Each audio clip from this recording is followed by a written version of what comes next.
A Silver-Eyed Girl's Godly Companion by Mr. Unorthodox, Chapter 11. She said it's too cheesy. Chapter 11. Dear Diary, hello, it's me, Ruby. It's been quite a while since I've written in this thing, 4 or so years, I think. Things have changed since we last wrote. I mean, I know it's only natural, but still. I just turned 23 yesterday, and Naruto's turned 25 a couple of days ago. He gave me a beautiful rose pendant, and Crescent gave me a bouquet of flowers, thoughtful girl that she is. For the past few years, the three of us have been traveling around Remnant and sometimes the elemental nations, seeing the sights and all that business. Though we decided we'd settle down a couple of days ago for the sake of settling down, and we just bought a plot of land in Patch so that we'd be close to my parents. We're also settling down for the little guy in me, though Naruto doesn't know that the little fact's gonna be a surprise for Naruto after we've settled in. Anyway, just last week we went to Menagerie for Yang and Blake's wedding. My whole family, Team Ruby and Juniper were there. Even Minmon's in there. Oh yeah, fun fact. Apparently, Minmon's not a shadow clone. She's not even one. She's apparently actually a pseudo-tailed beast of some sort, like some of the powers, none of the invulnerability. So thank Maker, she's not immortal. Anyway, back to topic. The two of them were suspiciously close during the whole ceremony. I think Cinder's a masochist or something. Then again, it's not my business. Ma, Jackie's reading your diary again. A girl's voice called out. She had short yellow hair and purple eyes, looking very much like a certain blonde dragoness did back in her youth, with only the fact that she had three whisker marks on each cheek differentiating her from her aunt. She was wearing a black tank top and red shorts. Was not. Angie's lying, retorted an identical voice. Her appearance, though, couldn't be anything any more different. While the other girl had blonde hair, she had the silver hair, one she got from her father's vast gene pool. She also has silver eyes, though whether it was just coloration or like her mother's special eyes was still unknown.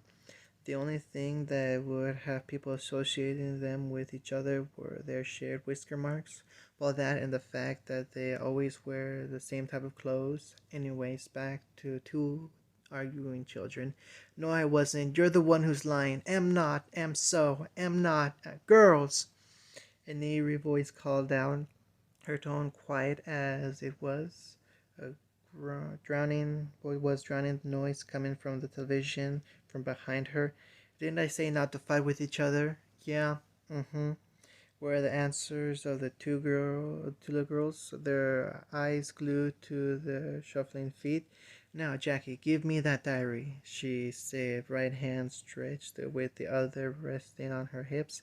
Here, the silverette grumbled, handing their mother the diary. The woman had eyed the two girls in front of her before her eyes softened and a smile graced her lips. Why don't you two play outside for a while? Only for a while, though. You're the best, Ma, one of the girls said. Angie. Yeah, you're the best, Ma, the other, Jackie exclaimed before proceeding to run outside with her twin. My cute little angels, the woman thought with a small smile.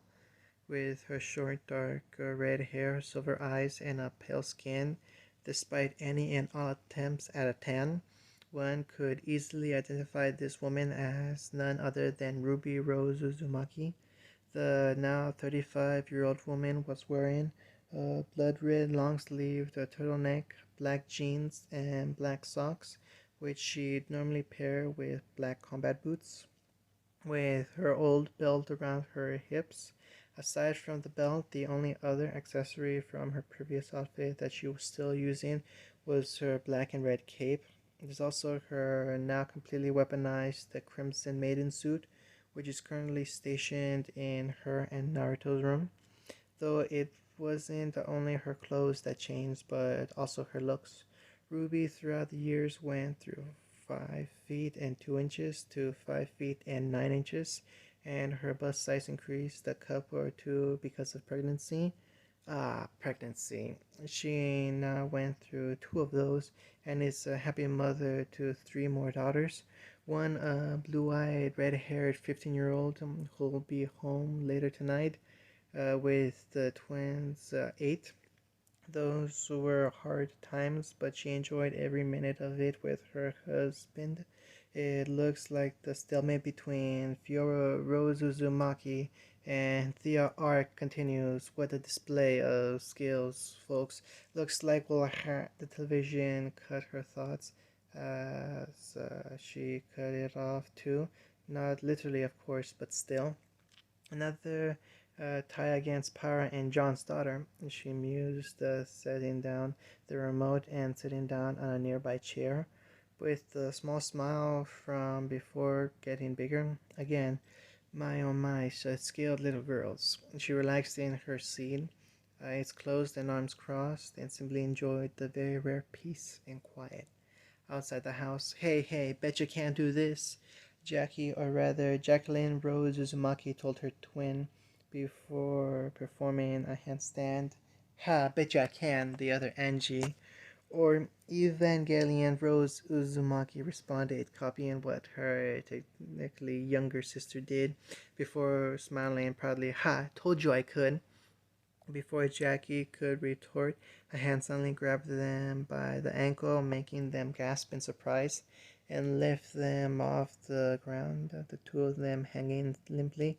Is that inside? Their assailant asked, spinning them so that they could face them.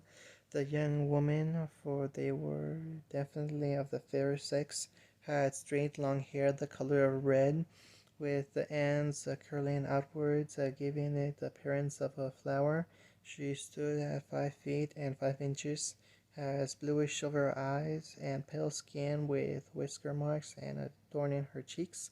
She was wearing her family's color, black tank top, red jacket with brunette orange trim, red ankle length pants, and yellow boots with a short sword at either side of her hips. On each shoulder were her parents' symbols, while hers, a plain crescent moon with a circle surrounding it, was on her tank top in the color silver, right above where her heart would be.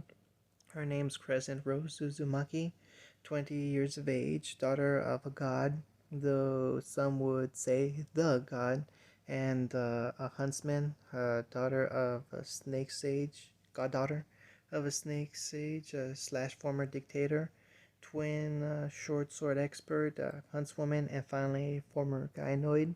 See, when she was reaching her 10th year of age, she was approached by her parents. They said that her coming into existence wasn't much of a planned, which she already knew.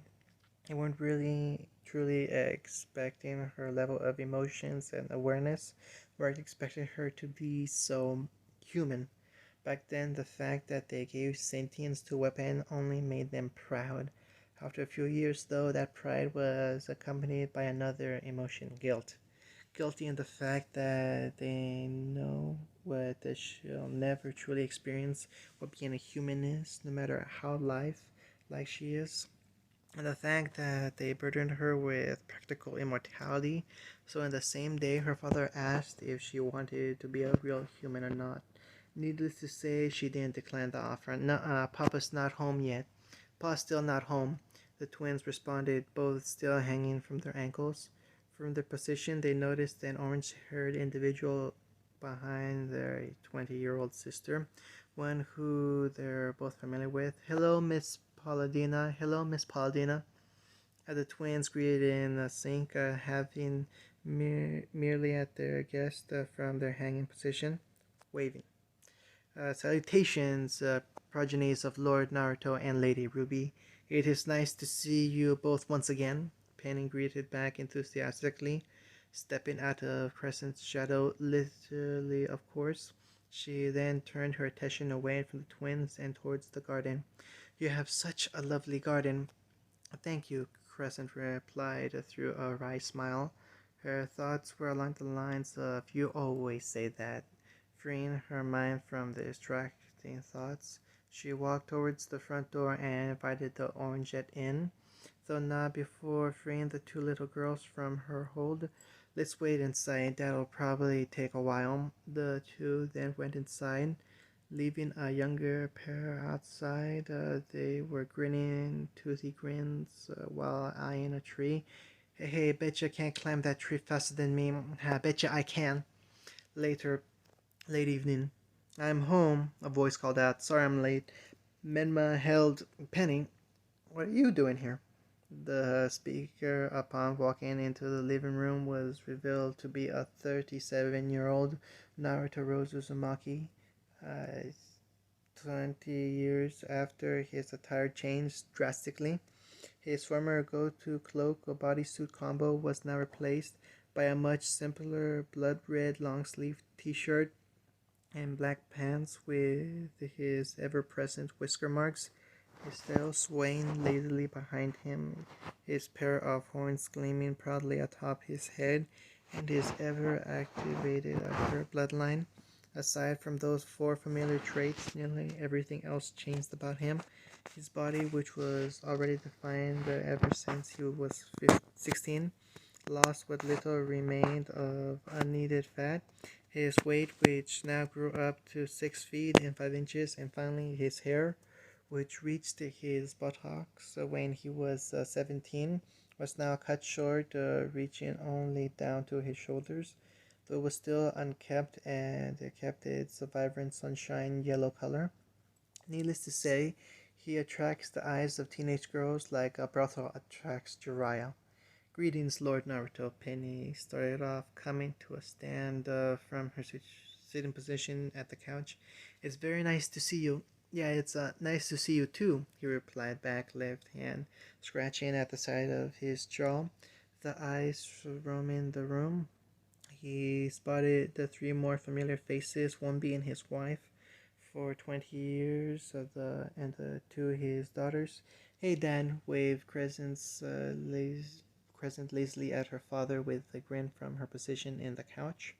With the other girl, one Fior Rose Uzumaki, who currently wearing her grim hunting ensemble, red tank top green sleeveless hoodie, and white pants with a rifle halberd beside her, copying her actions. Hello, Papa. Ruby and Naruto never did know where she got that accent from. Uh, Maybe it's from watching a movie, from a game. Who knows, right? Hey, hun. Ruby greeted him with a small smile. She was currently seated at another couch all by herself. The twins are upstairs sleeping. After returning the three's greetings, Naruto then took a seat beside Ruby, letting her rest her head on his lap before turning his attention to the now seated Penny. Finally decided you want to be a human? He asked, jokingly, of course, expecting a refusal from the guy Node, which of course meant her answer floored him somewhat. Yes, actually.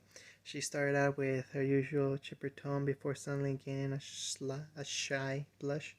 If it's not much trouble, that is.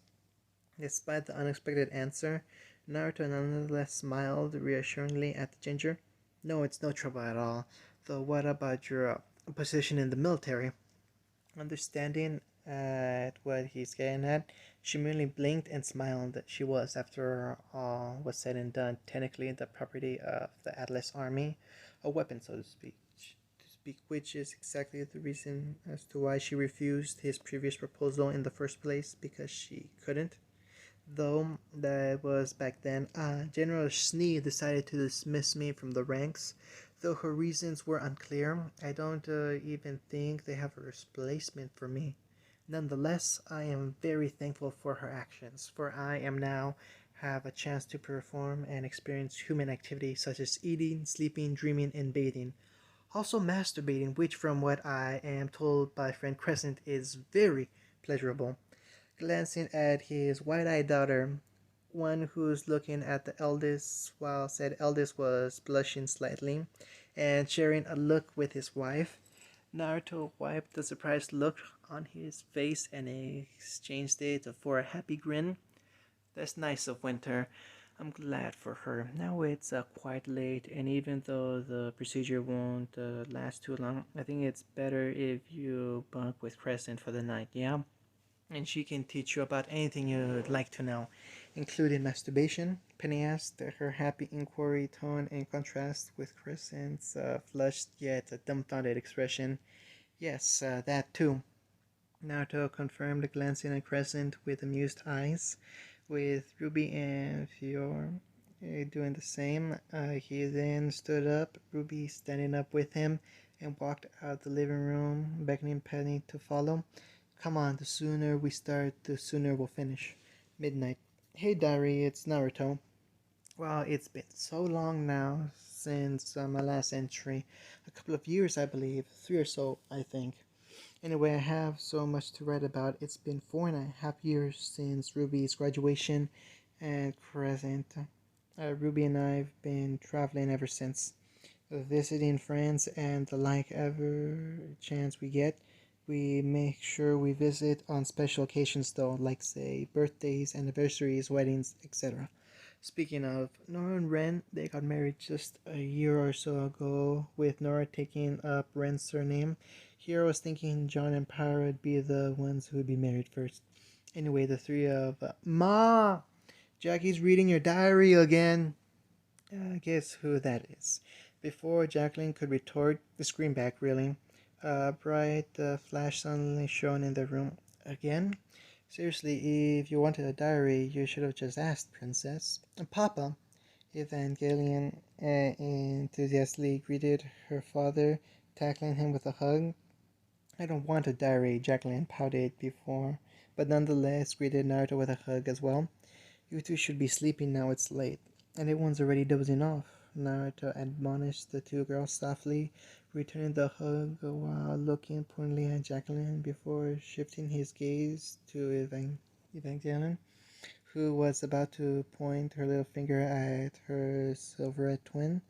With childish reluctance, the twins released their hold on their father and climbed to their shared bed, with Naruto tugging them in, kissing their foreheads. Good night, girls. Love you too.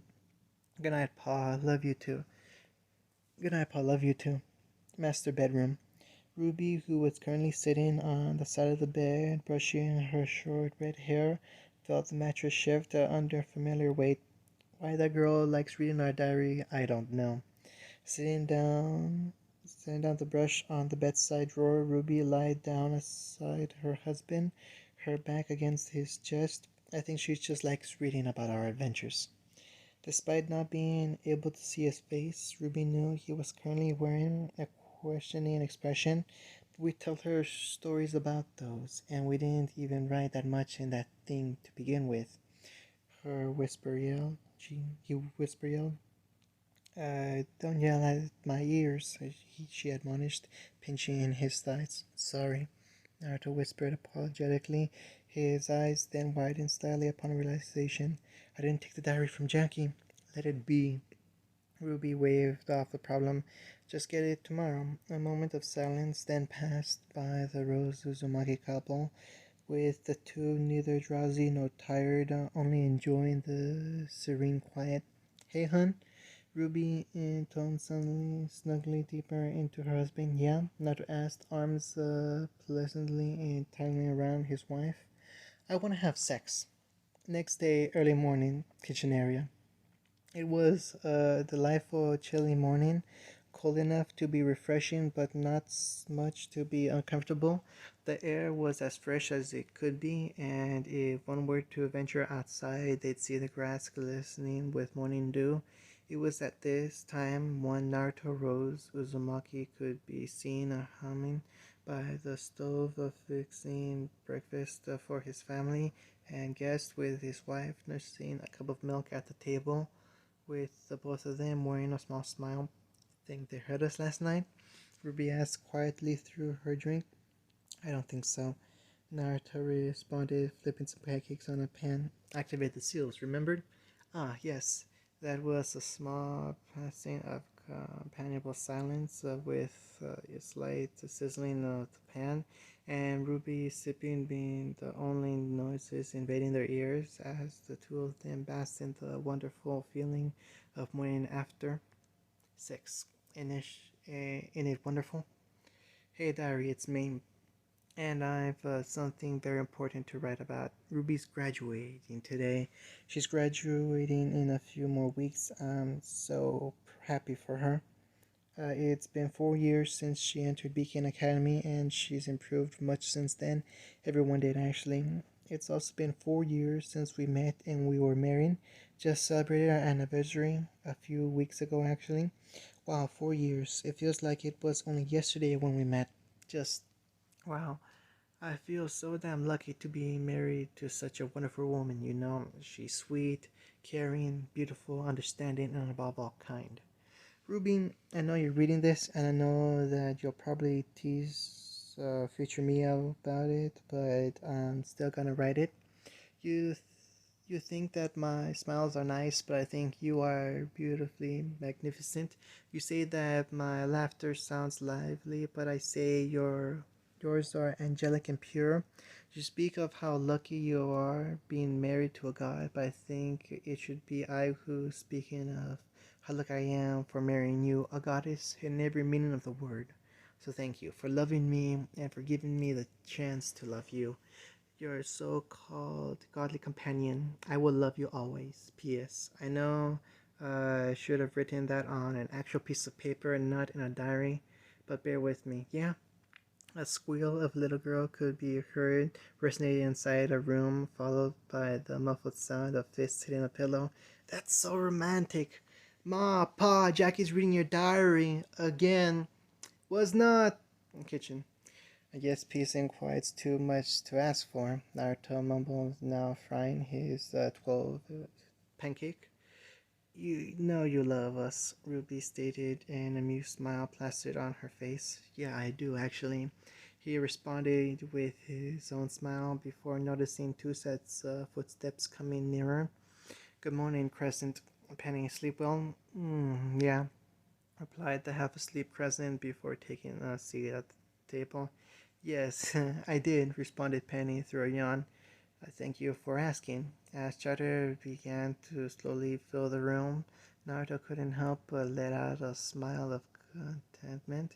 Yeah, he did know that he loved each and every people in this house, rather the people in my life, especially the woman in my life. Sure, there were ups and downs and their marriage bumps along the road and whatnot, and sure, they sometimes argue over the little things, but he wouldn't ever trade her for anything else or anyone else in his life. Actually, they are, after all, his precious people, and he's quite content with what he's got, especially with him being a silver eyed woman's godly companion. End of chapter 11.